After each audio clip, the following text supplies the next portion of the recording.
So I just got done watching The World's Finest Assassin, and this has been a show I've been keeping my eye on for a little bit here. Anytime a new isekai poster, trailer pops up, I'm isekai trash, I'll keep an eye on it and see if I should be excited. It overall just seemed like either A, it would be something with a cool premise that ends up flopping, or something with a cool premise that actually ends up succeeding. There'd be no middle, it'd either succeed or it would fail. And usually these types of premise, they fail more often than not. But honestly, everything about it and the buzz around this one that I was hearing had me rather excited. And then I discovered that it was actually written, the source material was written by the person who did, let's just say a controversial series not too long ago, known as Redo of Healer. And that name will give you one of two reactions.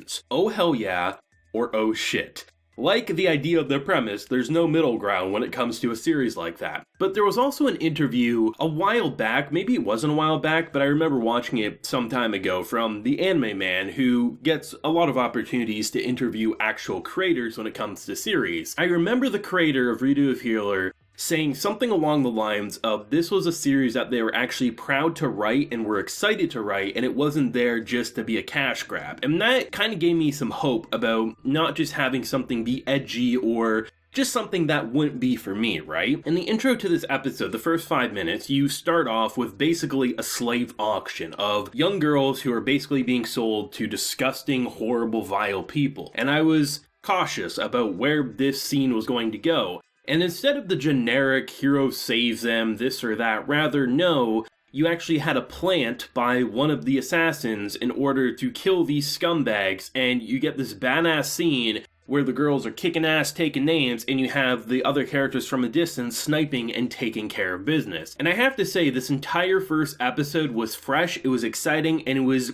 actually quite different than what I was expecting. Because usually when it comes to like isekai intros, if you're lucky you get half an episode where it's like the calm before the storm, before Truck-kun or Airplane-kun comes in and kills the character, they meet the goddess, and then they start their new lives. Rather here, you actually get a hefty length of what was supposed to be this main character's last mission before retirement, and ultimately was going to go to America and train future assassins, because despite being as good as he is an older man, so he's not up to par with where he used to be, but he can still train future assassins. And of course, as soon as you hear something like that, you know the organization's going to kill him. I think what made it a little better than what could have happened had they just gone with him annoyed or upset or being like, I didn't see this coming, more so his reactions to when he's on the plane realizing that the organization set him up for death. Rather than just being pissed off, he says,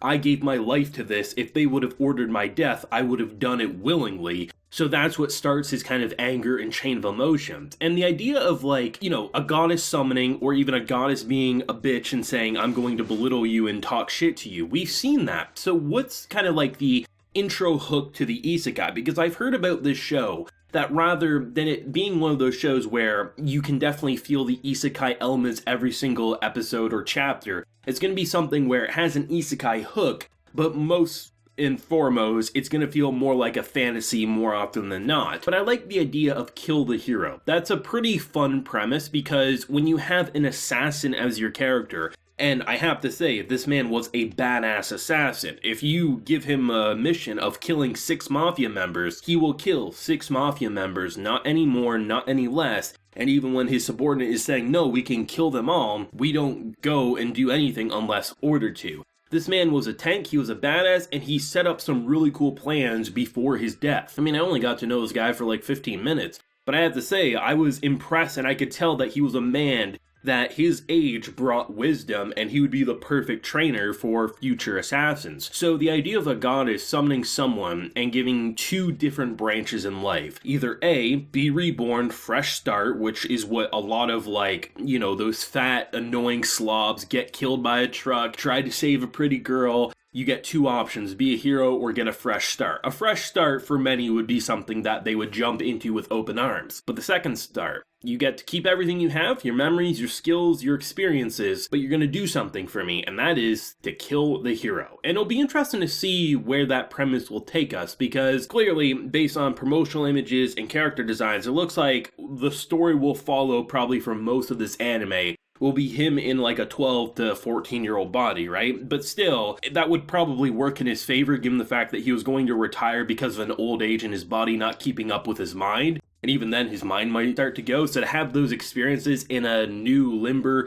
very agile body, you can see some badass assassinations coming your way. And I really have to say that this first episode was exciting, exhilarating, and has me very excited for the future. This could have easily went off the rails, not even just with like the intro scene, just the whole idea of an assassin turned kid. What's the intro to the premise here? I have no idea if the synopsis on sites like My Anime List talks about killing the hero. I didn't see that if it is publicly visible, so that was a fun surprise for me. And just the whole idea about what this show wants to be. I mean, yeah, it's gonna have anime fan service and tropes and things like that, as pretty much every show does. But I have to say I can understand why the author was proud of this work, because it definitely feels like a story rather than a shocking moment or an exciting moment or this or that, right? When the episode kicked off, because it's just not as common anymore for like the first episode of a show to immediately debut its opening. Usually it happens either at the very end of the episode where the credits should be or in the middle portion. They kick off this episode with an opening that sold me before I even saw content. It had a noir style aesthetic to it, which I absolutely loved. The song was groovy, almost James Bond at times it felt like. It just really felt like an assassin style opening, and I think anyone who skips that is a lunatic. Like that shit was really good. One of the most stylistically impressive openings of 2021, hands down. I mean, assassins stories are some of my personal favorites, and I don't see them a lot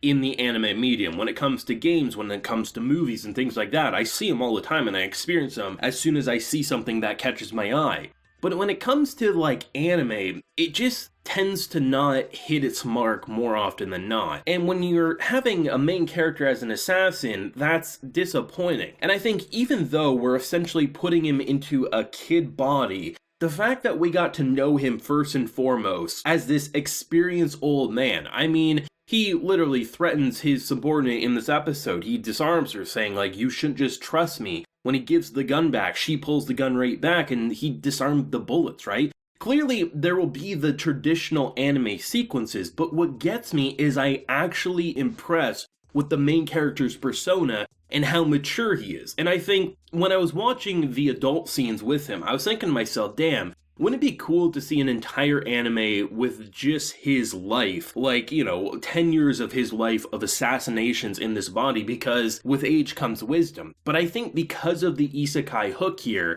they can still have that, and it'll be interesting to see how childish / mature he'll be throughout this story. If they needed to sell me, they did so with grace. I think people who are either fans of the author's previous work or not probably will come out with a more often than not similar opinion about what this episode introduced.